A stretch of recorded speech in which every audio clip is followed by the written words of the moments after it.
talking about peer navigation, and maybe I can ask you a first question, Ant. What is peer navigation to you? What would you say it is? Yes, thank you, Melania. So the first thing I would like to say is acknowledge that some people in the room will be coming from jurisdictions that don't have peer navigation programs and no peer navigators available to them. So I want to acknowledge that and just say we're very lucky in Victoria. I work in a team of 4 peer navigators. And also just hearing all of those introductions, I'm feeling very um, humbled actually, because there are people in the room who have been practicing peer support for a very long time, very generously doing a lot of peer support for free. So I also want to acknowledge all of your work and contributions and all of the good work that you've done for people living with HIV for a very long time. I'm just a newcomer, really, in lots of ways. But back to the question, Melania. So in HIV, peer navigation is a professional service provided by someone who is trained and qualified and who lives with HIV themselves. It's a concept based on the value of lived experience. Peer navigators can play a positive role in supporting a person who's experiencing a challenge or multiple challenges related to HIV. A peer navigator can add something that a doctor or a nurse or a counsellor or a social worker can't, which is not to detract from other professionals in any way. I think HIV peer navigation has come about because HIV is a stigmatized condition. Lived experience of HIV includes the lived experience of stigma. And peer navigation is becoming prominent in other areas of health, like mental health and addiction, and they're also very stigmatized. As peer navigators, we have the advantage of a certain credibility, I guess, in the eyes of our peers, due to the fact that we share their lived experience. But lived experience alone is not enough. Good peer navigation is built on confidentiality and trust, regardless of age. So peer navigators adhere to strict confidentiality and work in ways that allow the person they are supporting to trust them. Not the other way around. It's not up to the client to build trust. That's the peer navigator's job. It's very important that peer navigators tune into where the client is at. And to do that, we need to be able to listen very carefully and refrain from imposing our own agendas or goals onto the person. And to do that, we need to have a good level of self-knowledge. It's very important that peer navigators work in a way that understands and allows for the fact that many people live with some kind of trauma in their background without always being aware of how it can impact the way that they relate to other people in the world. And the term that we use is trauma-informed practice. So peer navigators get training in trauma-informed practice. And we need to operate in ways that understand that some behaviors are not the person being difficult or trying to be difficult, and not always the person's fault or choice, but more a reflection of the trauma they might have experienced in the past. And as peer navigators, we need to respond accordingly. HIV peer support has been around for as long as HIV itself, but now we've got this fancier term, peer navigation. So how is that different to peer support? In my understanding, peer navigation implies something that's more formal and organized. And peer navigation tends to imply paid employment. Peer support can be paid too, but it can also be voluntary, unpaid, and more or less formal. Peer navigation also generally implies that the person or that the practitioner has more training and supervision, perhaps, than peer support. And peer navigation is also perhaps more likely to take place in clinical settings like sexual health clinics and hospital ID clinics, where the peer navigator is to some extent integrated into that setting. And there might be, or there is often a written formal document guiding that process and that relationship. And as peer navigators, we have limitations. We don't have magic wands, unfortunately. We need to be mindful of boundaries if we're going to work sustainably. It's the peer navigator's job to maintain boundaries. Again, clients don't need to worry about boundaries. That's our job as peer navigators.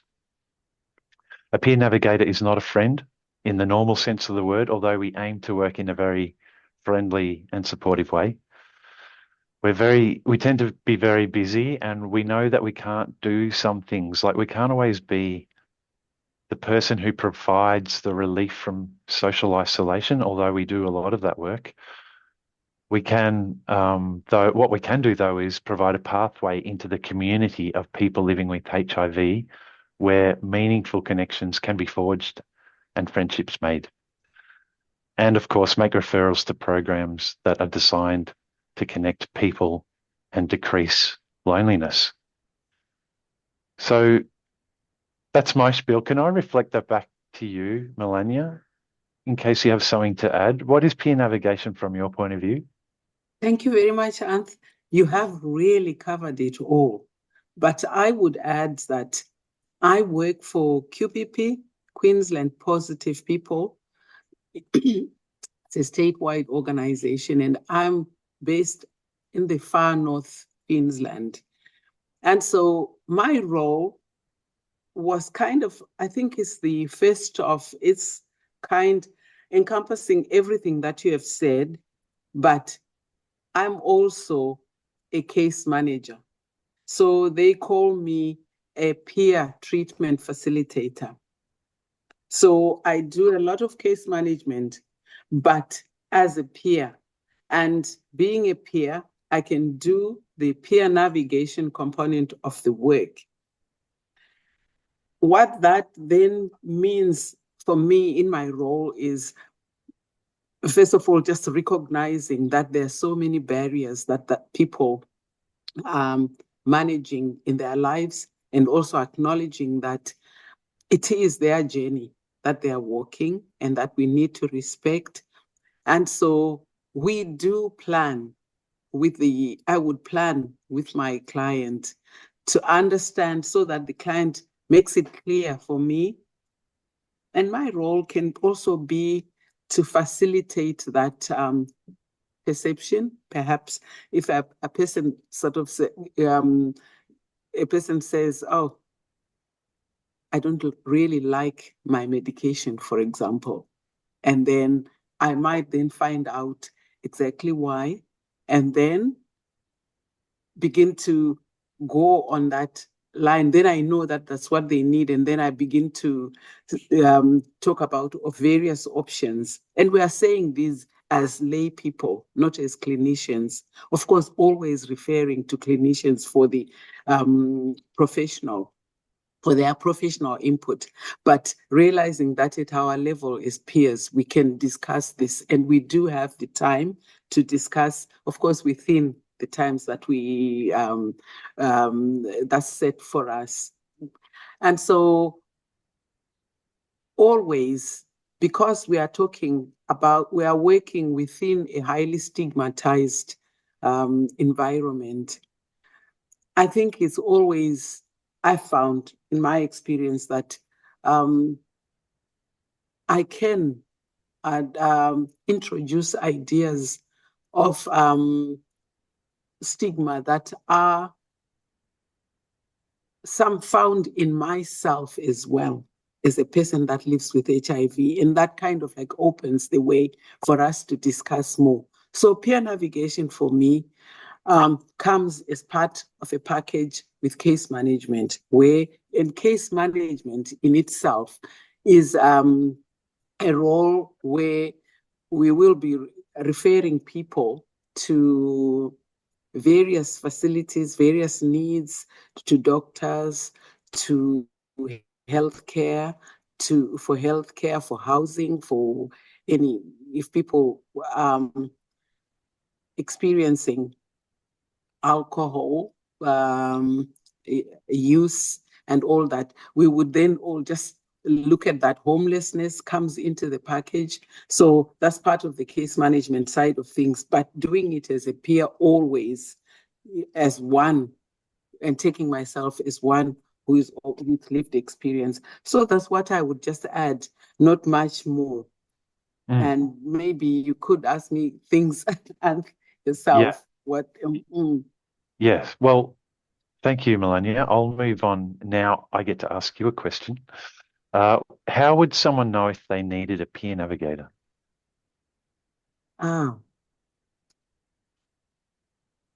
Anybody. I don't think people say I need a peer navigator, but people reach out for help. They are hurting in some way. They have a need somehow.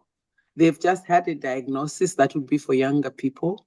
For older people, oh, help, I'm going into an aged care facility. How am I going to go in there? Oh, I don't know. I tend to forget things. How can I do it now? I'm beginning to forget my medication. That's the sort of thing. So the client who has reached out, they don't particularly necessarily have to say, I need a peer navigator. But once they reach out, whether to their clinician or whether to an organization that's dealing with HIV, any community organizations, Living for Positive, Victoria, Queensland, ACON, wherever they go, then immediately that's a signal. And there is a whole lot of things that they can reach about. And if I just have a quick rundown of things that they could be stigmatized. I've been to hospital and they are not really, I think I'm being discriminated. And they can say, look, I don't have a friend. I feel so alone. I see that often in the regions.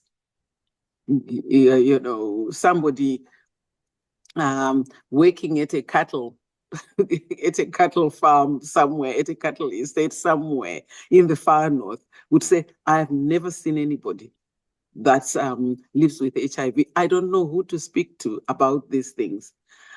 I don't know how to make relationships.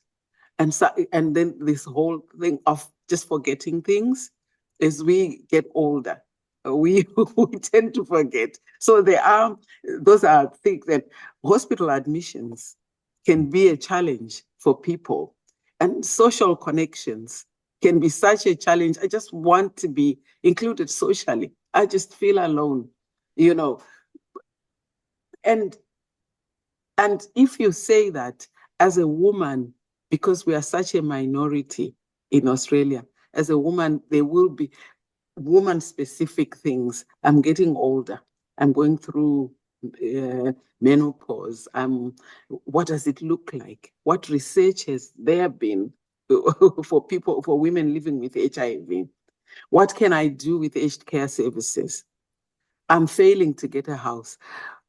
I see us, this cohort of people here that today, as the cohort that has been trailblazers all along.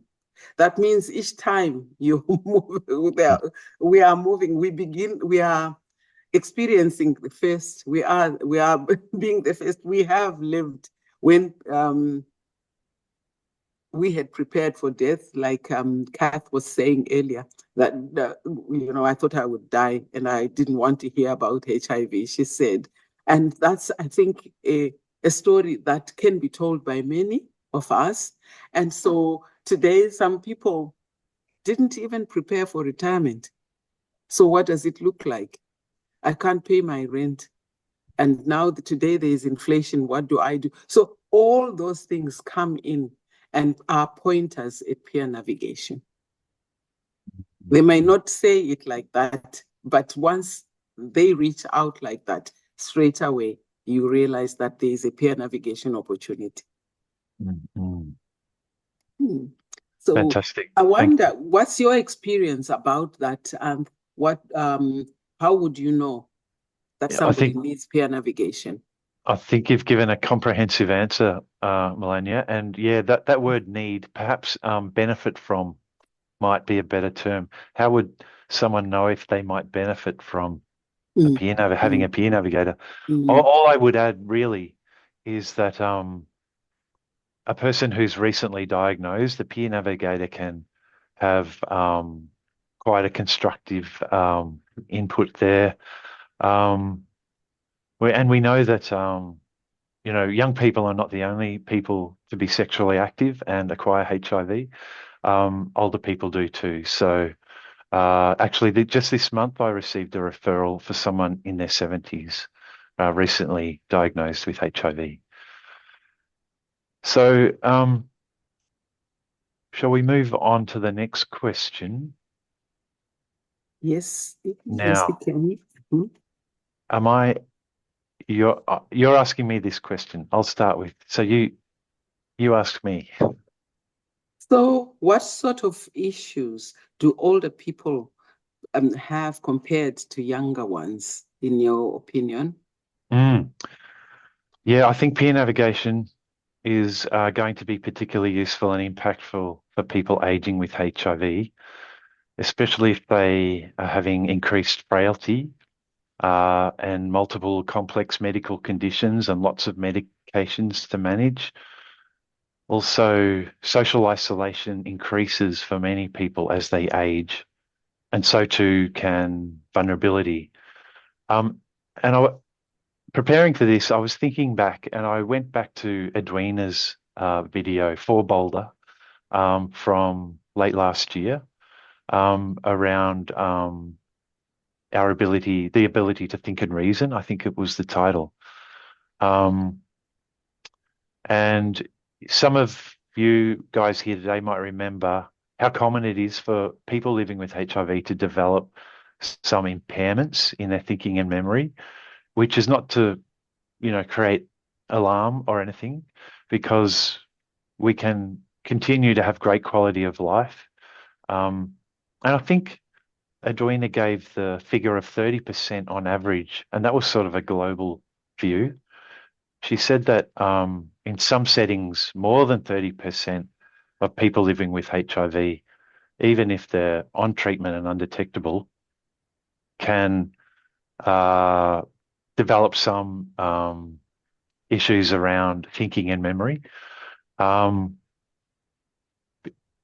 some settings that's higher. So I'm thinking in Australia, perhaps it's lower than 30%.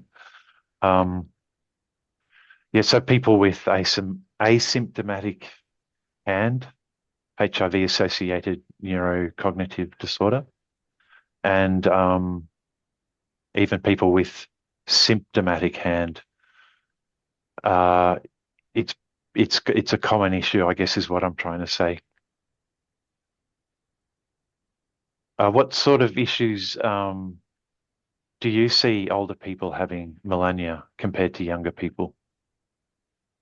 Uh, Compared to younger people, I deal with a lot of multicultural clients, people who have come in as refugees, and sometimes I see a development where even the very different diets that they have, people now are introduced to Australian diet, and they begin to just have issues in their bodies, weight, cholesterol, and all that, things that they were not facing before when they were in their home countries. And just understanding them and would be a peer navigation,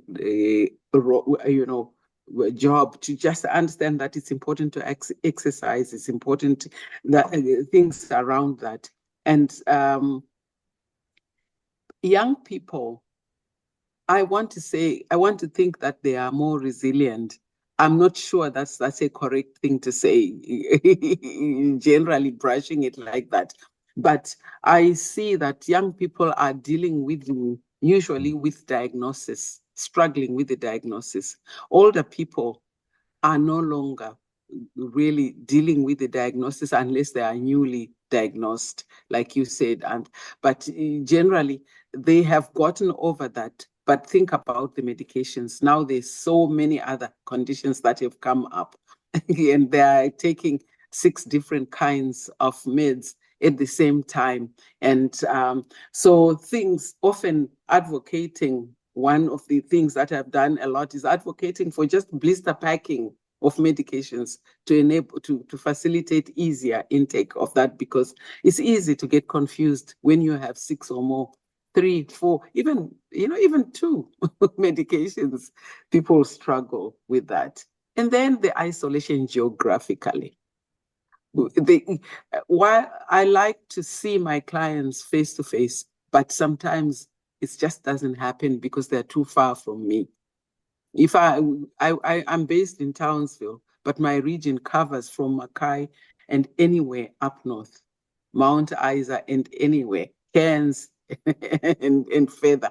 So it's difficult to see people, but that's the challenge. Thank you, Melania. So the final question for you, if you don't mind starting, how do you know when peer navigation has helped? Right from the outset, the intention is not to create support worker kind of like, if you're thinking of a supported living where it's a permanent setting. The idea is, we know you're capable of doing things and you could do things. You're just having challenges or barriers. And so if I'll walk alongside you, you may actually be able to manage those things. And a time comes when you realize that, oh, I'm actually good to go it on my own. And that's when we say it has worked. And sometimes there are good big wins. So if somebody agrees that I'll go into rehab, and then they come back and they are able to manage their life and to be independent of whatever substance they were taking, that's a big win that can come. But often the whole idea is to move such that the person that we are supporting begins to manage. But that's when we say, yes, it has worked. But even if we don't see big wins like that, I think just knowing that somebody has worked with me, I've often found that people still value it, even if they still acknowledge that they have problems that they are and challenges that they are facing. I think, we live in a world where it's not easy to find someone who can just listen and spend time with you when you're really sort of in the muck. Yeah. So peer navigators can do that. And I'm really, that is a huge privilege to be able to sit with someone when there isn't a solution and just hear and be present with them. And allow them to cry.